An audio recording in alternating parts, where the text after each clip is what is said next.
अस्सलाम वालेकुम। आज हम अपने रीजनल के एमसीक्यू से स्टार्ट करेंगे। सो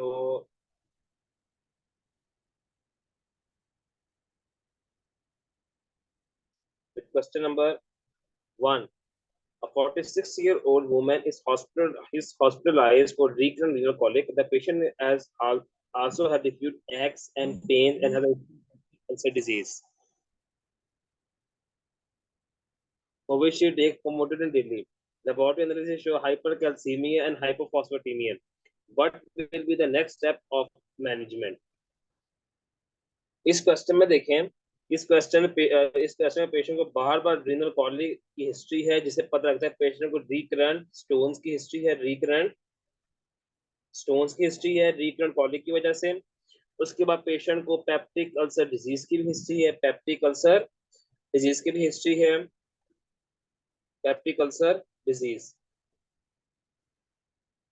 हिस्ट्री है।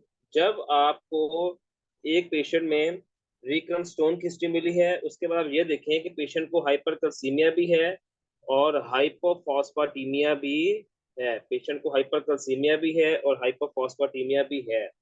सो जब पेशेंट को रिकरेंट स्टोन्स की हिस्ट्री हो और हाइपर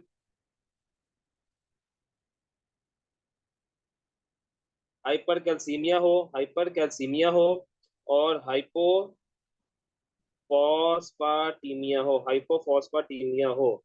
पेशेंट को रिकरेंट स्टोन्स की हिस्ट्री हो, हाइपरकैल्सीमिया हो, हाइपोफॉस्फेटीमिया हो, तो आप ये सोचें कि पेशेंट को हो सकता है parathyroid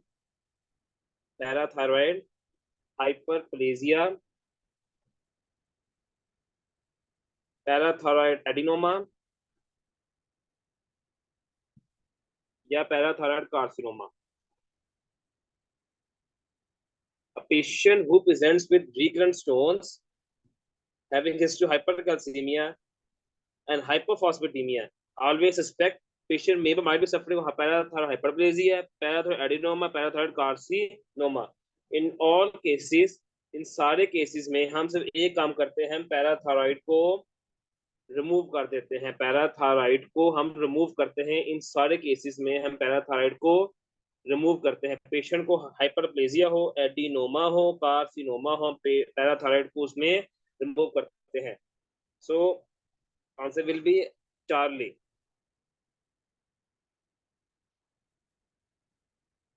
Now moving on to question number two.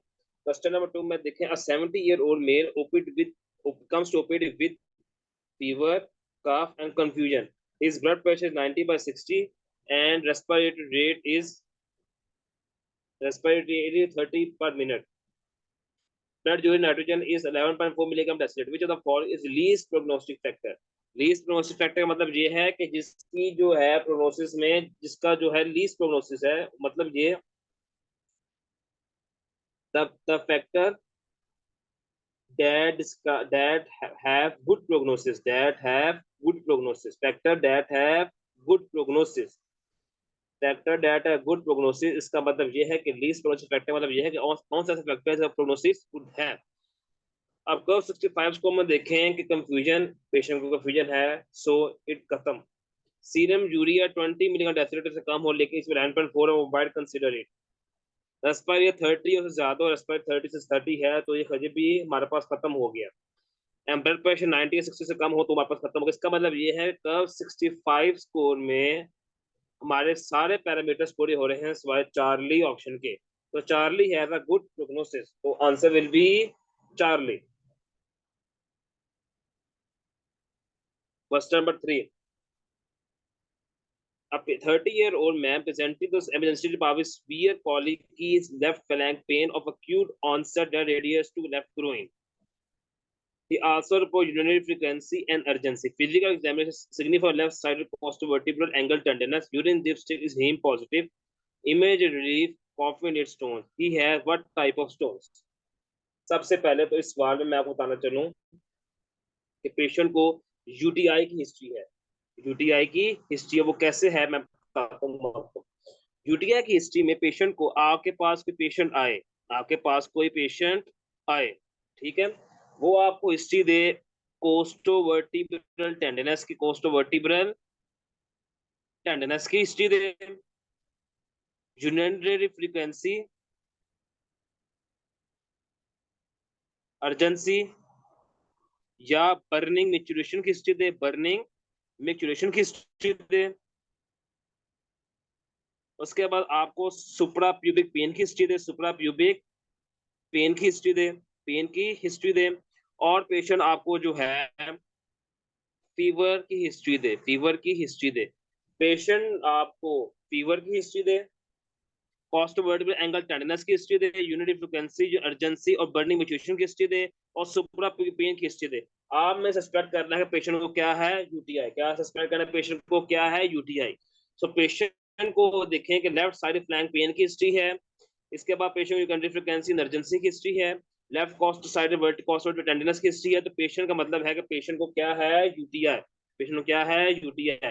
अब यूटीआई के में यूरिन डिस्ट्रिक्ट प्रोटीन पे क्या मिलेगा, यूरिन डिस्ट्रिक्ट प्रोटीन पर आपको पहले वाइट डब्ल्यूबीसीज मिलेंगे, और डब्ल्यूबीसीज कॉस्ट मिलेंगी, डब्ल्यूबीसी कॉस्ट मिलेंगी, और आरबीसीज मिलेंगे, आरबीसीज मिलेंगे, और आरबीसीज कॉस्ट मिलेंगी।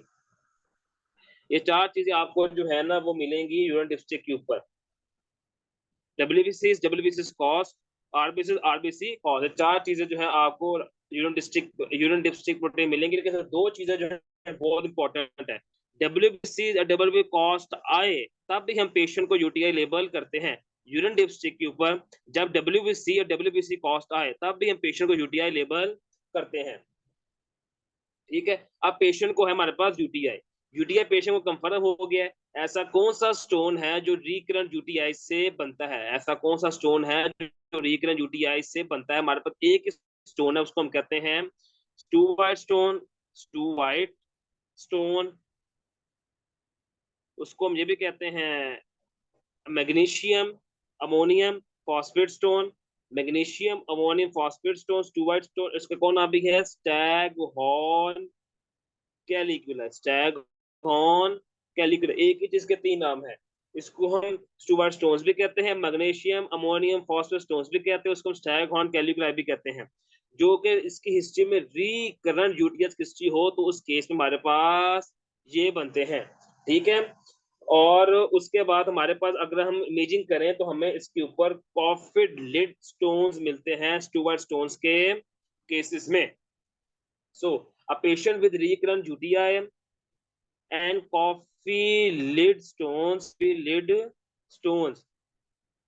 go for stuvite, magnesium monophosphate और staghorn caliculi, staghorn caliculi। So, इसका आंसर हमारे पास बना चार्ली।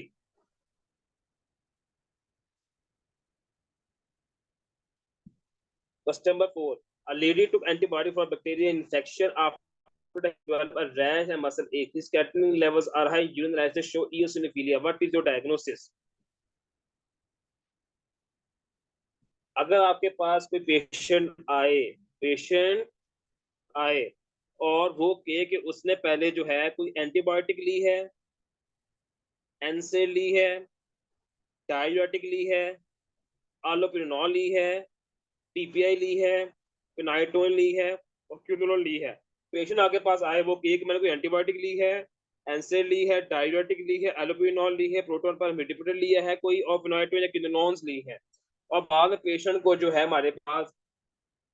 पेशेंट हमारे पास जो है ओलिगोयूरिया हो गया पेशेंट को, oliguria plus इयोसिनोफिलिया, इयोसिनोफिलिया on urine analysis, urine analysis के पेशेंट को ओलिगोयूरिया हो गया है, इयोसिनोफिलिया हो गया है, और पेशेंट को कहते हैं फीवर हो गया है, फीवर के बाद पेशेंट को हो गया है।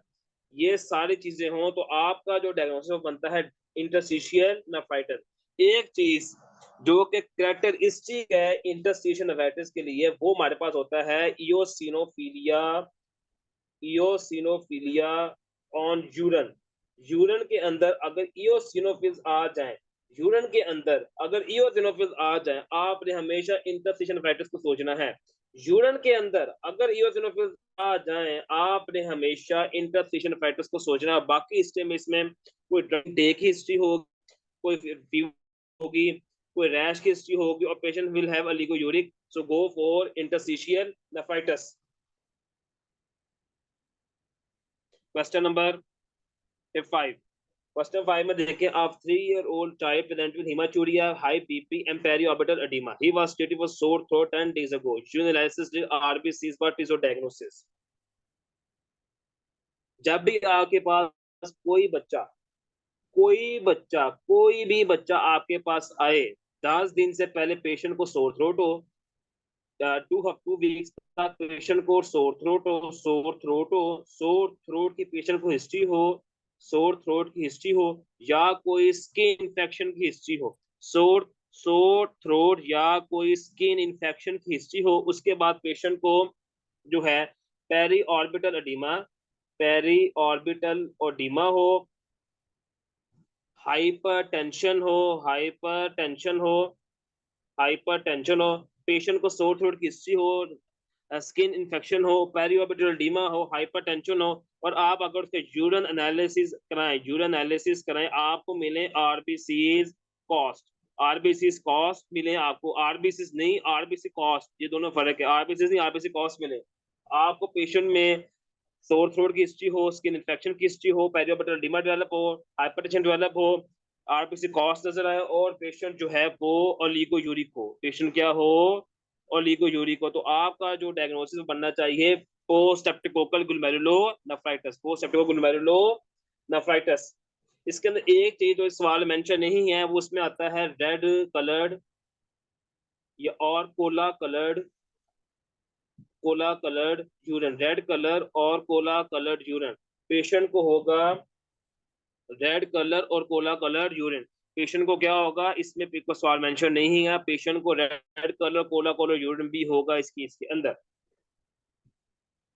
Now go for question number 6। Question number 6 में पेशेंट को आया हमारे पास 65-year-old पेशेंट है, non history diabetes and hypertension के साथ, present with proteinuria, what is the drug to choice avoid renal injury. आप एक याद रखें कि डायबिटीज के केस में डायबिटीज जो है हमारे पास करती है diabetic nephropathy,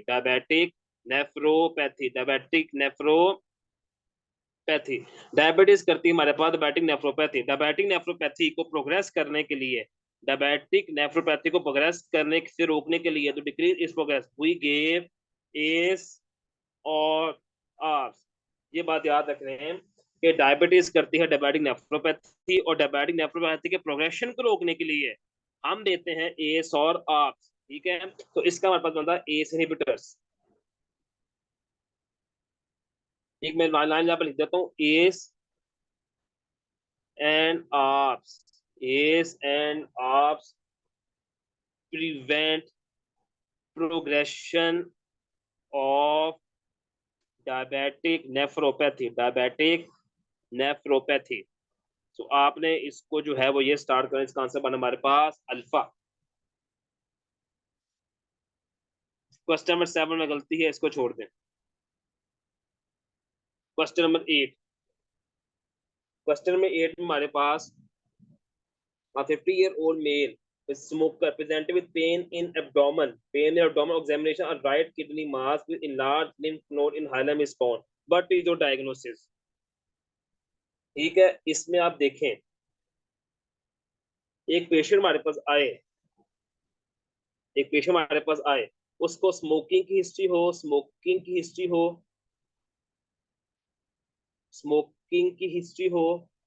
patient with smoking history, और एक यहाँ पर उसका बने एक ट्रायड कौन सा बने, ट्रायड ये वाला बने, painful abdomen mass, abdominal mass हो, पेन हो और हीमाचूरिया हो, पेशेंट को एब्डोमिनल मैस हो, पेन हो और हीमाचूरिया, और पेशेंट को स्मोकिंग की हिस्ट्री हो,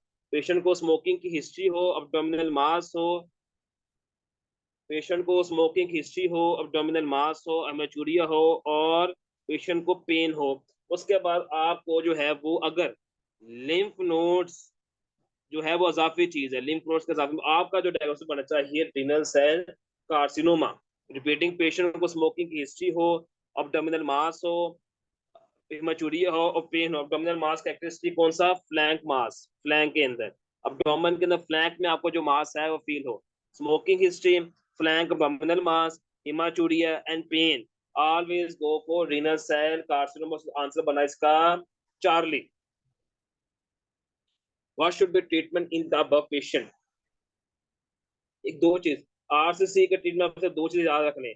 लोकलाइज डिजीज के अंदर हम करेंगे सर्जरी, लोकलाइज डिजीज में हम करेंगे सर्जरी, और मेटास्टेसिस में हम मेट्स में हम करेंगे इम्यूनोथेरेपी। क्या करेंगे? इम्यूनोथेरेपी। लोकलाइज केसेस में हम करेंगे सर्जरी, और मेट्स में हम करेंगे इम्यूनोथेरेपी। इसमें जो है हमारे पास जो है फिलहाल अभी लिम्फ नोड्स हैं, तो हम इसमें हम करेंगे radical lymphectomy plus lymph node removal. इसका आंसर बना हमारे पास alpha.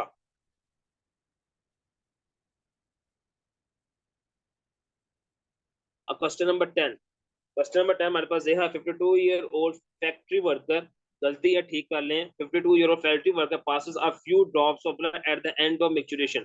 What is the most appropriate diagnosis investigation? इसमें हमारे पास जो है वो दो दो हमारे पास जो है मेन फैक्टर्स हैं। एक हमारे पास क्या है? फैक्ट्री वर्कर, फैक्ट्री वर्कर, और दूसरा हमारे पास है एंड अपना एंड मिक्चुरेशन। एंड मिक्चुरेशन का मतलब ये and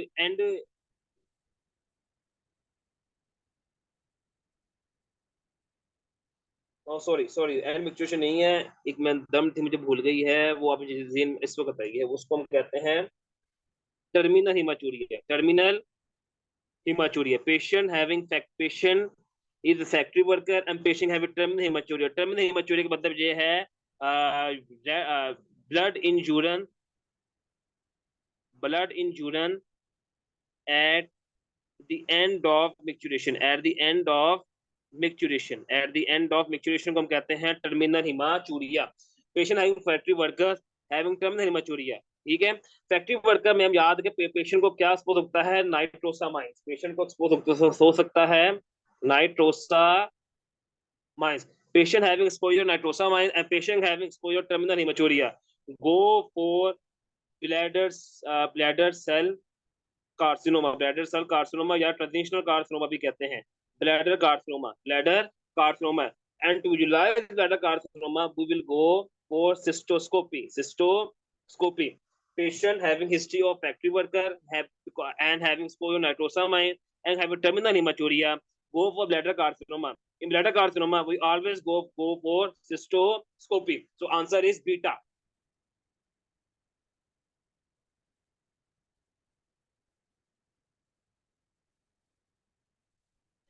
Question number 9. A 9-year-old boy presented with lethargy, periorbital swelling, and forming urine. His blood urea creatinine was normal. Doctor suspected nephrotic syndrome. गलती है, nephritic लिखा हुआ, इसमें nephrotic कर लें. Which the following test would confirm his suspicion? बच्चा है, a patient is a child. Child के बाद पेशेंट को पेरिऑर्बिटल स्वेलिंग हुई है, पेरिऑर्बिटल स्वेलिंग हुई है, और पेशेंट को हुआ है forming यूरन, forming यूरन।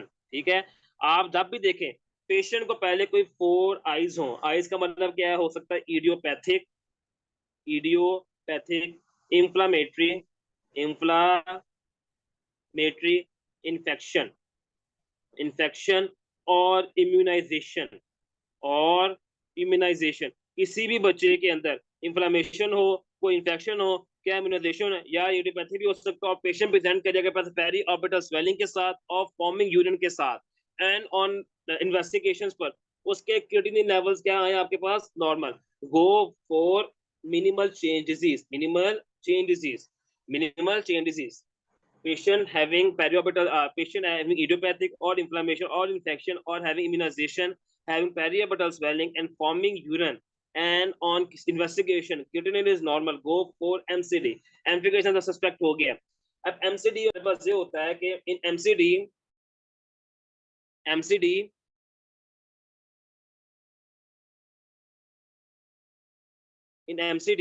we have proteinuria greater than 3.5 gram per day, जैसे nephritic syndrome, and having hypercholesterolemia, कोलेस्ट्रीलीमिया, MCD में प्रोटीन 3/5 ज्यादा होता है and having hypercholesterolemia.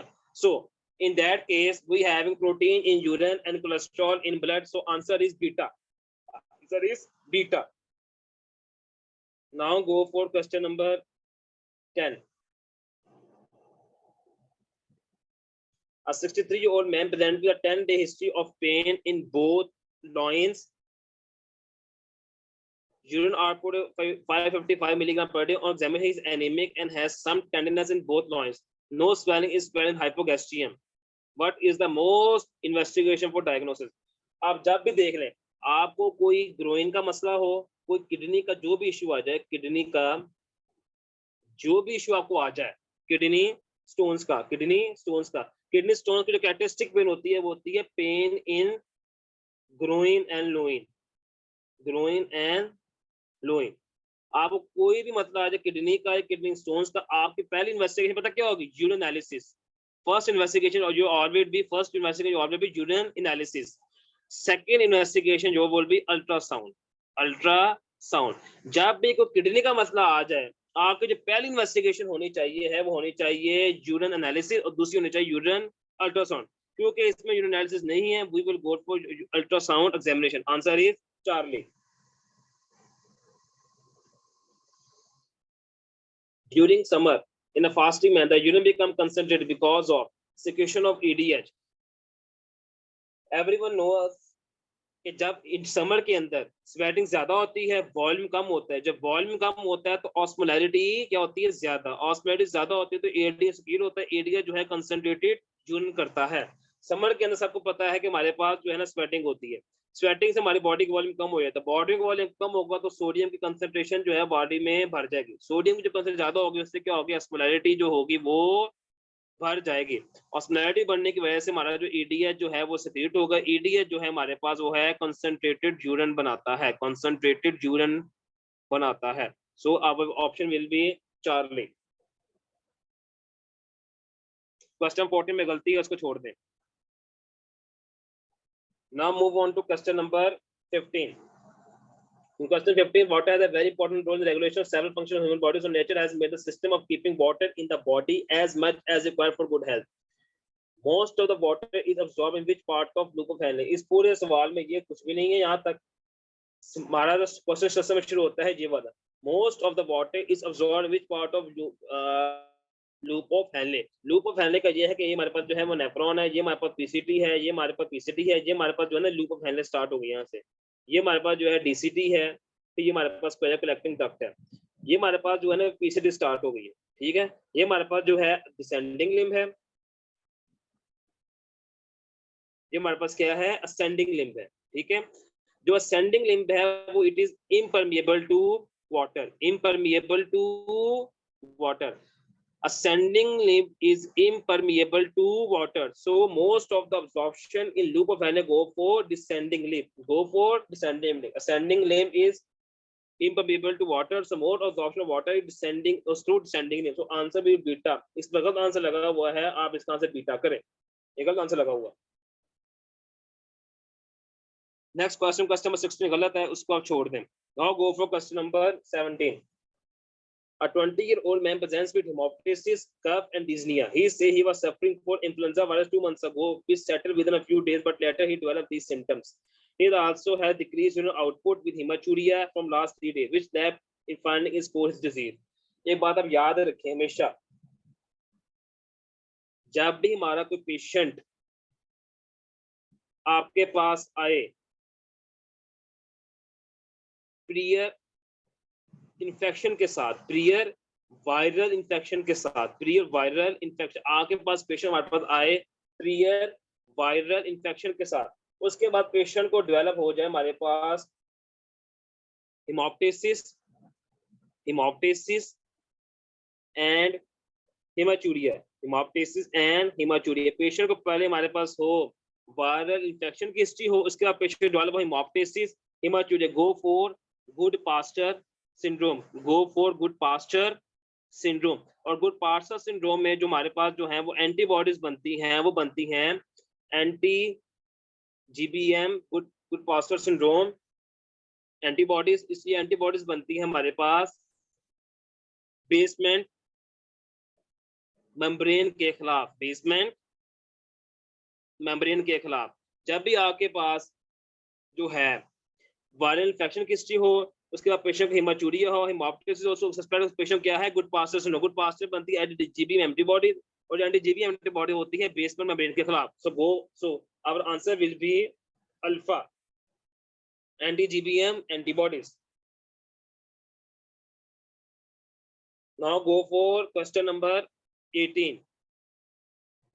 A 30-year-old man suffering from gastroenteritis from last 10 days now develop compliant of decrease in alpha for 2 days. When RFTs are done, his creatinine is 2.0 and it's a case of AK secondary to gastroenteritis. Most common cause of acute kidney injuries. देखिए acute kidney injury जो है ना AKI, वो तीन तरह से हो सकती है। एक हो सकती है प्री रीनल, एक हो सकती है रीनल, एक हो सकती है पोस्ट रीनल। पोस्ट रीनल की जो मोस्ट कॉमन काज है होती है रीनल कैलिकुलर, रीनल कैलिकुलर। जो प्री रीनल की जो मोस्ट कॉमन काज होती है डिक्रीज रीनल परफ्यूजन होती है, decrease renal perfusion, decrease renal perfusion. उसकी जो मोस्ट कॉमन में काज में आती हैं, एक आ सकती है हमारे पास गैस्ट्रोएंटेराइटिस, गैस्ट्रो डिहाइड्रेशन, सॉरी पहले हम लिखेंगे डिहाइड्रेशन को, डिहाइड्रेशन को, dehydration.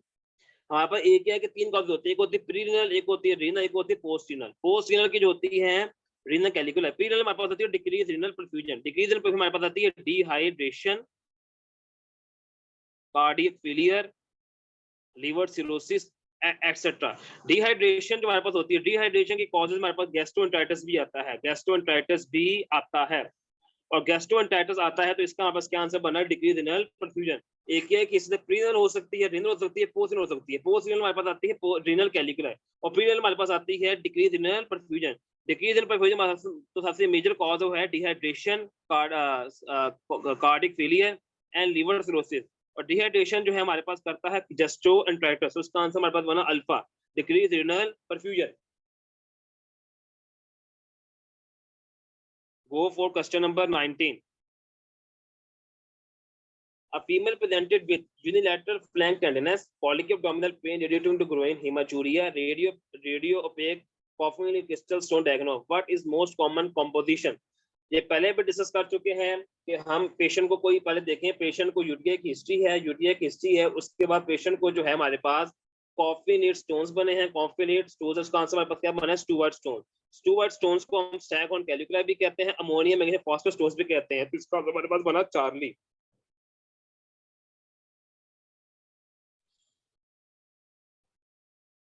Now move on to question number 20. In question number 20, a 54-year-old female presented with oligouria, hypertension, dyspnea, and fatigue.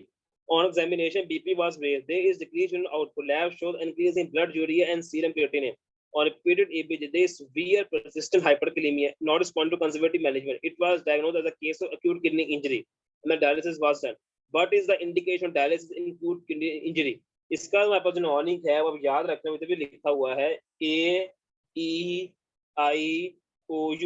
Indication for dialysis का जो नॉनिक है, इंडिकेशन फॉर डायलिसिस का नॉनिक है AEIOU।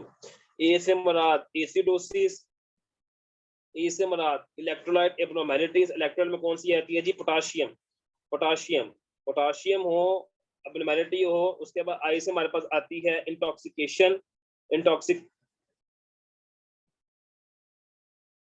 इंटॉक्सिकेशन पेशेंट को हो कोई इंटॉक्सिकेशन। ओ से मुराद वॉल्यूम ओवरलोड हो, वॉल्यूम ओवरलोड। और यू से मुराद है यूरीमिया हो, यूरीमिक सिम्टम्स हो पेशेंट को, यूरीमिक सिम्टम्स हो, जैसे यूरीमिक पेरिकार्डाइटिस हो, जैसे मैंने उसको उस दिन भी बताया था, यूरीमिक पेरिकार्डाइटिस और यूरीमिक इंसेफ्लोपैथी हो, या पेशेंट को कोई कंफ्यूजन हो, यूरीमिक इंसेफ्लोपैथी या कंफ्यूजन हो, पेशेंट को एसिडोसिस हो, या हाइपरकैलेमिया हो, या कोई इंटॉक्सिकेशन हो, या वॉल्यूम ओवरलोड हो, या यूरेमिक, या कोई यूरेमिक सिम्टम्स हो, volume overload, intoxication, potassium acidosis, go for dialysis. तो इस केस में हमारे पास आंसर हमारे पास बना hyperkalemia, hyperkalemia. Now go for question number 21. A patient, 34-year-old primary given a female came for urine routine checkup. On ultrasound, they and hydramino at 22 weeks of gestation. The woman had no clinical history of gestiopretum, premature rupture of membranes, and no amniotic fluid leakage. On ultrasound, the umbilical cord was hypercolloid and the placenta was located on the fundus of the uterus. What can cause anhydraminosis?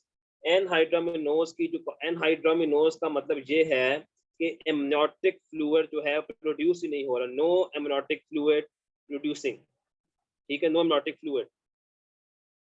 और amniotic fluid बनाता है हमारे पास baby foetus के अंदर, वो बनाती हैं urine.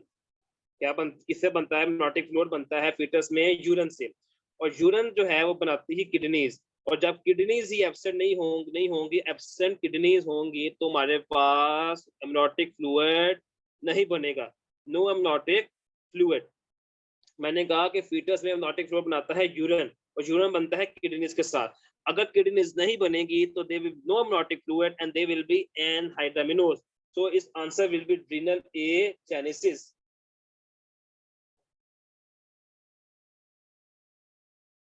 Now moving on to question number 22. A 21-year-old boy presented to ER with respiratory dyspnea and RTA. What is the fluid of choice for RTA patient? इसका सीधा सीधा आंसर जो है वो हमारे पास जो है ना वो रिंगर लैक्टेट है। रिंगर लैक्टेट ही ऐसा है जिसको हम प्रेफर करते हैं, प्रेफरेबल है रिंगर लैक्टेट। रिंगर लैक्टेट जो है वो प्रेफरेबल है, लेकिन अगर वो ना हो तो हम नॉर्मल स्टैंडर्ड को भी कंसीडर कर सकते हैं। तो इसका आंसर हमारे पास क्या है? Beta. Now moving on to question number 23. An obese 63-year-old male came to physician because 3 episodes of red urine over past week. He is also recurrent headaches and intermittent bloody vision during the past month. The patient has smoked once cigarette daily for last 40 years. 2.5 centimeter renal mass and low lymphadenopathy seen. अब आप ये देखें, मैंने आपको पहले ही बताया था कि पेशेंट को स्मोकिंग की हिस्ट्री है, स्मोकिंग। उसके बाद पेशेंट को जो हमारे पास कहते हैं कि रेड यूरिन की हिस्ट्री है, हिमाचूरिया भी हो गया, ठीक है। हिमाचूरिया पेशेंट के पास हमारे पास रीनल मास आ गया, सीटी के ऊपर इसका मतलब एब्डोमिनल मास भी है, लेकिन इस पेशेंट में पेज नहीं है, लेकिन जरूरी नहीं है कि पेशेंट में हर सिम्टम प्रेजेंट हो। अब ये स्मोकिंग भी है, हिमाचूरिया भी है, एब्डोमिनल मास है, रीनल मास है, तो आपका जो डायग्नोसिस हो बनना चाहिए क्या था? आरसीसी। क्या बनना चाहिए था? आरसीसी। और आरसीसी के अंदर जो मैंने कहा था कि हम करते हैं radical nephrectomy plus lymph node with lymph nodes, so it's answer will B beta. Now moving on to question number 24. A 70-year-old man comes with a 6-month history of increasing urinary frequency, difficult to initiate urination, straining to maintain urinary stream. DGDR showed symmetrical enlarged prostate, non-tender prostate. Laboratory study show a prostate-specific antigen of 2.1 nanogram. Which of the following medication would more likely used to treat this patient?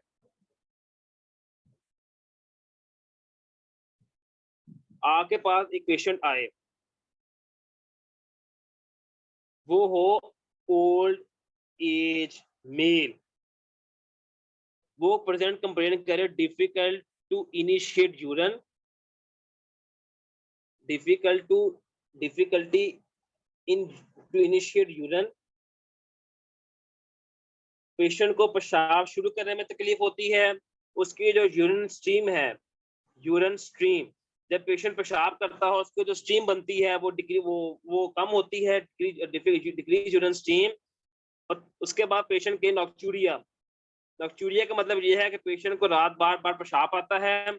उसके बाद patient को है frequency का मतलब है कि बार बार पेशाब आना, और अर्जेंसी का मतलब ये है कि पेशेंट को जो कहे कि फौरन पेशाब करने के लिए जाए। मैं रिपीट करता हूँ इस चीज को, पेशेंट आपके पास डिस्क्राइब करें कि पेशेंट को पेशाब शुरू करने में तो दुश्वारी होती है, पेशेंट की यूरिन स्ट्रीम जो है वो छोटी है, उसके बाद पेशेंट को रात को बार बार पेशाब आता है, पेशेंट को दिन में बार बार पेशाब आता है, और पेशेंट को ऐसा पेशाब आता है कि पेशेंट का दिल करता है कि फौरन बाथरूम भाग जाए, उससे हम कहते हैं अर्जेंसी। फ्रीक्वेंसी, नॉक्चूरिया, यूरिन स्ट्रीम कम है और डिफिकल्ट टू इनिशिएट यूरिन। और आपके पास एग्जामिनेशन के ऊपर non tender smoothly enlarge prostate हो, non tender smoothly enlarge prostate हो, non tender smooth enlarge prostate हो, तो आपका जो डायग्नोसिस बनना चाहिए है बीपीएच। क्या बनना चाहिए? बीपीएच। बीपीएच में पीएसए के लेवल्स जो हैं वो रेज होते हैं। आपके पास जो है एग्जामिनेशन का non tender smoothly enlarge prostate हो और उसका आपका डायग्नोसिस क्या होना चाहिए, बीपीएच, और बीपीएच पीएसए के लेवल्स ज्यादा होते हैं। तो हमारे पास जो केस आया है ये बीपीएच का, बीपीएच के डायग्नोसिस के अंदर हम ट्रीटमेंट हम देते हैं अल्फा रिडक्टेज इनहिबिटर्स, और alpha blockers and alpha blockers देते हैं, और एंड्रोजन रिसेप्टर ब्लॉकर्स। इसमें हम 3 चीजें देते हैं, alpha reductase inhibitor, alpha blocker, androgen receptor blocker. तो अल्फा ब्लॉकर हमारे पास है वो है हमारे पास जो इसमें जो एंड्रोजन रिसेप्टर जो हमारे पास 5 अल्फा रिडक्टेज इनहिबिटर है वो हमारे पास इसमें है फ्यूसास्टिराइड। एक जो हमारे पास जो हमारे पास जो है इसमें जो है हमारे पास जो बीटा ऑप्शन है वो इसके अप्रोप्रिएट है ये कि अल्फा रिडक्टेज इनहिबिटर है, alpha reductase inhibitor, alpha blocker, androgen receptor blocker जो है हम बीपीएच में देते हैं। Now go for question number 25। A patient 63 or male patient are shown to have processed specific antigen enlarged in order to examine his physical examine normal and digital DR reveal a slightly enlarged irregular prostate। अब याद रख लें जब भी patient का PSA जो है वो इनलार्ज हो, पीएसए क्या हो, इनलार्ज हो, और डीआरई के ऊपर इरेगुलर इनलार्ज प्रोस्टेट हो। ये बात याद रख लें, प्रोस्टेट जो बीपीएच में स्मूथली इनलार्ज होता है, लेकिन इस केस के अंदर इरेगुलरली इनलार्ज प्रोस्टेट हो, आपका जो डायग्नोसिस बनना चाहिए है प्रोस्टेट कैंसर। प्रोस्टेट बीपीएच में स्मूथली इनलार्ज होगा डीआरई के ऊपर, लेकिन प्रोस्टेट कैंसर की सूरत में इरेगुलरली इनलार्ज प्रोस्टेट होगा और पीएस लेवल रेज्ड हो, आपका जो डायग्नोसिस बनना चाहिए है prostate cancer. Most common wall of bladder involve in carcinoma is, आइए बात रट्टे वाला सवाल है कि जो मोस्ट कॉमन वॉल है ब्लैडर कार्सिनोमा वो है लैटरल वॉल। ये रट्टे वाला सवाल है, इसको में कोई चीज कंसेप्ट वाली नहीं है। और लेकिन जो पेरीजुरिथ्रल एरिया जो है, पेरीजुरिथ्रल एरिया जो है वो हमारे पास इन्वॉल्व होता है बीपीएच में, और जो पेरिफेरल एरिया है प्रोस्टेट का वो इन्वॉल्व होता है प्रोस्टेट कार्सिनोमा में। पेरीजुरिथ्रल एरिया जो है हमारे पास वो इन्वॉल्व होता है बीपीएच में, और पेरिफेरल एरिया जो है वो हमारे पास इन्वॉल्व होता है प्रोस्टेट कार्सिनोमा में। Now moving on to question number 27. A 68-year-old female with internal microscopic hematuria with non-specific abdominal pain. Physical examination, routine examination is normal. An ultrasound shows a flexible bladder wall lesion with a flexible cystoscopy confirmed diagnosis। मैंने आपको पहले ही बताया था, patient को कहो कि कोई haematuria की हिस्ट्री हो और अल्ट्रासाउंड पर उसको ब्लैडर वॉल का मास नजर आया है और फ्लेक्सिबल सिस्टोस्कोपी पेशेंट की है, तो आपका जो डायग्नोसिस बनना चाहिए ट्रांजिशनल सेल कार्सिनोमा। इसको मजीद आपको ब्रेक के बाद बताऊंगा। अभी हम लेते हैं 5 मिनट की ब्रेक, दोबारा मिलते हैं एक नई मीटिंग लिंक के साथ।